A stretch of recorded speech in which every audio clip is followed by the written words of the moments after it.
সবচেয়ে বেশি অপমান বোধ হয়েছে সেটা হচ্ছে আমাদের বাংলাদেশি পাসপোর্ট তারা ছুঁড়ে মাটিতে যখন ফেলেছে।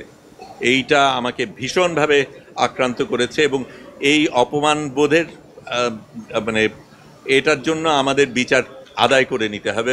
আপনাদের সবাইকে ধন্যবাদ জানাই। সারা বাংলাদেশের মানুষের ভালোবাসা আমাকে আসার সুযোগ তৈরি করে দিয়েছে। প্রথমে যে জিনিসটা মনে রাখতে হবে, এখনও কিন্তু গাজা মুক্ত হয়নি। গাজার মানুষরা এখনও আক্রান্ত, তাদের উপর এখনও নির্যাতন চলছে এবং সেটা যতক্ষণ না হয় আমাদের কাজ কিন্তু শেষ হয়নি। তার বাইরে যেটা বলবো, আমি অনেক মানুষকে ধন্যবাদ জানাবো। প্রথমে বাংলাদেশি যারা সারা পৃথিবীর থেকে সাড়া দিয়েছে, দোয়া করেছে, ভালোবাসা পাঠিয়েছে, তাদের কাছে আমি কৃতজ্ঞ। আমি তুরস্ক এয়ারলাইন্স আমাদের আসার ব্যবস্থা করে দিয়েছে, তাদের কাছে ধন্যবাদ জানাই। আমাদের দেশের সরকার যেভাবে সাড়া দিয়েছেন, আমাকে ওইখানে ইস্তানবুলে আমাকে গ্রহণ করেছেন, একদম আমার সাথে কোনো যোগাযোগ করার কিছু ছিল না, সেগুলির ব্যবস্থা করে দিয়েছেন, সেগুলির জন্য ধন্যবাদ।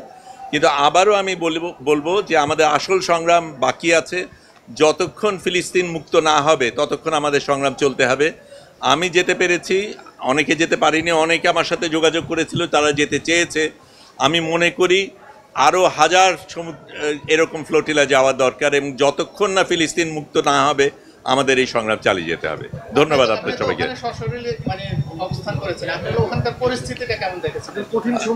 আচ্ছা, কঠিন তো অনেকগুলি জিনিস, এটা ঠিক আমাদের উপর নির্যাতন গেছে, কঠিন সময় গেছে, কিন্তু গাজাবাসীদের উপর যা হয় তার তুলনায় আমাদেরটা কিচ্ছু না। যেই জিনিসগুলি হয়েছে সেটা প্রথমে আমাদের একেবারে শুরু থেকেই যেই জিনিসগুলি ছিল, একেবারে প্রস্তুতির দিক থেকে অনেকগুলি সতর্কতার ব্যাপার ছিল, নিরাপত্তার ব্যাপার ছিল, অনেক কিছু আপনারা জানতে চেয়েছেন, আপনাদের জানানো যায়নি নিরাপত্তার কারণে, কিন্তু আমাদের একটা স্ট্র্যাটেজিক্যালি চলতে হয়েছে। আমি প্রথমে এই ফ্লোটিলায় যাওয়ার সুযোগ পাই 24 তারিখে সম্ভবত সেপ্টেম্বরে, তখন আমি নিউ ইয়র্কে। তখন খুব দ্রুত টিকিট কেটে ঢাকায় এসে ঢাকার থেকে বদল করব, কাজে আমি ওখান থেকে আম্মান যাই, আম্মান থেকে দোহা যাই, দোহা থেকে ঢাকায় আসি, ঢাকায় এসে এখানকার কিছু কাজ সেরে অল্পক্ষণের মধ্যে আবার ফ্লাইট নিয়ে রোমে যাই। রোমের থেকে আমরা যেখানে যাওয়ার কথা ছিল 28 তারিখ সন্ধ্যার মধ্যে আমাদের ব্রিন্দিসি বোধহয় জায়গাটার নাম, হ্যাঁ ব্রিন্দিসি, ওখানে পৌঁছানো সম্ভব ছিল না এই সময়ের মধ্যে। কাজেই যেটা করি, রোম পর্যন্ত যাই, রোম থেকে আবার রাতের বাস নিয়ে 10.5 ঘন্টা গিয়ে লেচ্চেতে যাই, সেখান থেকে আরেকটা বাস নিয়ে ট্রেন স্টেশনে যাই, ওখান থেকে ট্রেন যাত্রা করে আরেকটা বাস নিয়ে বাকি পথ হেঁটে ওখানে আমি 29 তারিখ সকালে পৌঁছাই। সেই দিন আমাদের প্রস্তুতি পর্ব ছিল, ট্রেনিংয়ের ব্যাপার ছিল। পরের দিন সকালবেলা আমরা রওনা দেই এবং তখন থেকে আমরা যাত্রা শুরু করি।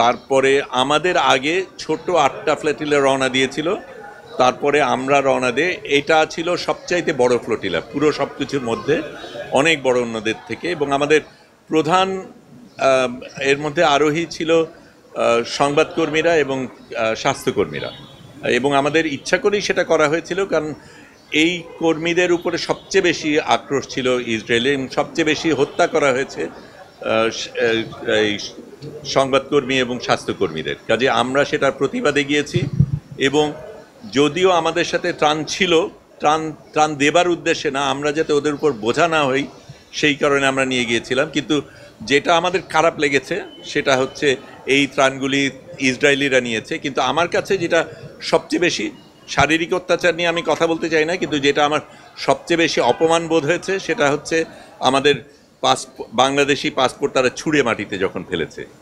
এইটা আমাকে ভীষণভাবে আক্রান্ত করেছে এবং এই অপমান বোধের এটার জন্য আমাদের বিচার আদায় করে নিতে হবে এবং কোনো দেশ আমাদের সাথে এইভাবে আচরণ করে পার পেয়ে যাবে সেটা যাতে না হয় আমাদের দেখতে হবে।